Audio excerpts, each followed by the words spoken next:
But my personal story is not so unique. The dream of opportunity for all people has not come true for everyone in America, but its promise exists for all who come to our shores. And that includes nearly 7 million American Muslims in our country today, who, by the way, enjoy incomes and educational levels that are higher than the American average.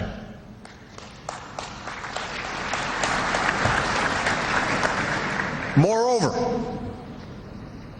freedom in America is indivisible from the freedom to practice one's religion. That is why there is a mosque in every state in our union and over 1,200 mosques within our borders. That's why the United States government has gone to court to protect the right of women and girls to wear the hijab and to punish those who would deny it. So let there be no doubt.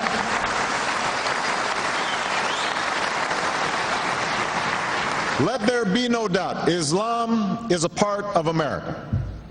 And I believe that America holds within her the truth that regardless of race, religion, or station in life, all of us share common aspirations: to live in peace and security, to get an education and to work with dignity, to love our families, our communities, and our God.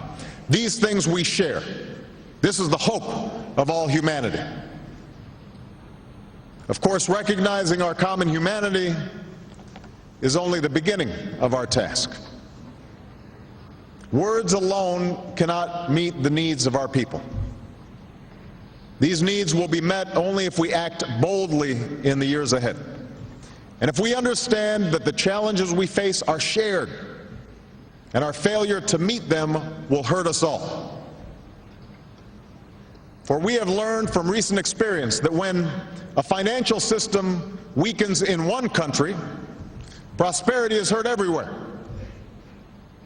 When a new flu infects one human being, all are at risk. When one nation pursues a nuclear weapon, the risk of nuclear attack rises for all nations. When violent extremists operate in one stretch of mountains, people are endangered across an ocean. When innocents in Bosnia and Darfur are slaughtered, that is a stain on our collective conscience.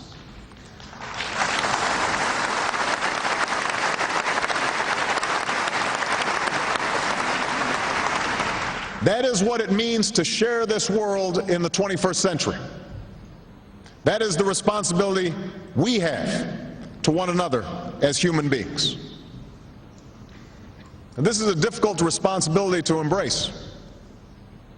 For human history has often been a record of nations and tribes, and yes, religions, subjugating one another in pursuit of their own interests.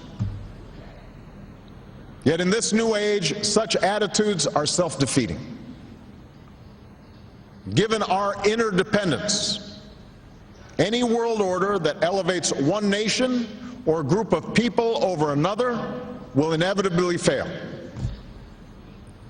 So whatever we think of the past, we must not be prisoners to it. Our problems must be dealt with through partnership. Our progress must be shared.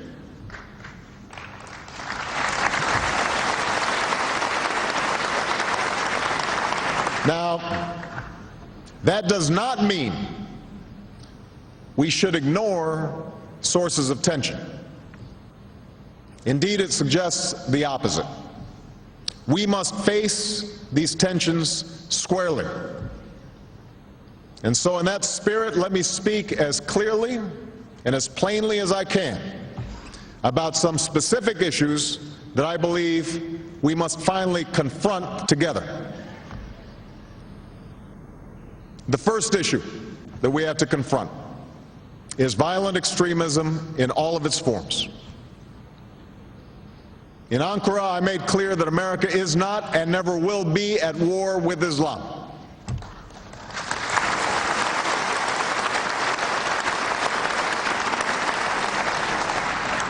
We will, however, relentlessly confront violent extremists who pose a grave threat to our security. Because we reject the same thing that people of all faiths reject: the killing of innocent men, women, and children. And it is my first duty as president to protect the American people. The situation in Afghanistan demonstrates America's goals and our need to work together. Over 7 years ago, the United States pursued al-Qaeda and the Taliban with broad international support. We did not go by choice. We went because of necessity. I'm aware that there's still some who would question or even justify the offense of 9/11. But let us be clear. Al-Qaeda killed nearly 3,000 people on that day. The victims were innocent men, women, and children from America and many other nations who had done nothing to harm anybody.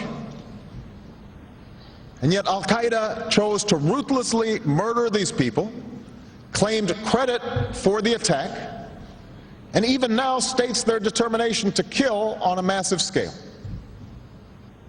They have affiliates in many countries and are trying to expand their reach. These are not opinions to be debated. These are facts to be dealt with. Now, make no mistake, we do not want to keep our troops in Afghanistan. We seek no military bases there.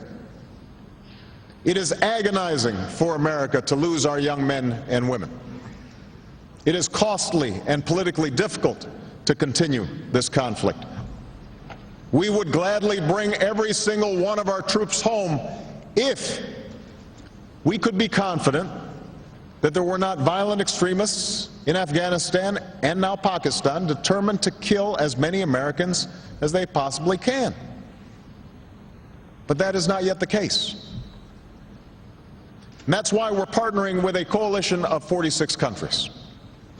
And despite the costs involved, America's commitment will not weaken. Indeed, none of us should tolerate these extremists. They have killed in many countries. They have killed people of different faiths, but more than any other, they have killed Muslims. Their actions are irreconcilable with the rights of human beings, the progress of nations, and with Islam. The Holy Quran teaches that whoever kills an innocent it is as if he has killed all mankind.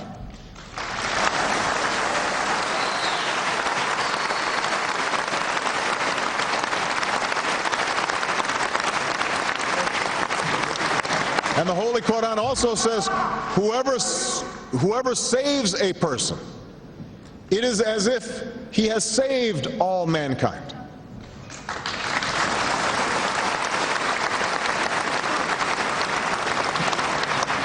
The enduring faith of over 1 billion people is so much bigger than the narrow hatred of a few. Islam is not part of the problem in combating violent extremism. It is an important part of promoting peace. Now, we also know that military power alone is not going to solve the problems in Afghanistan and Pakistan.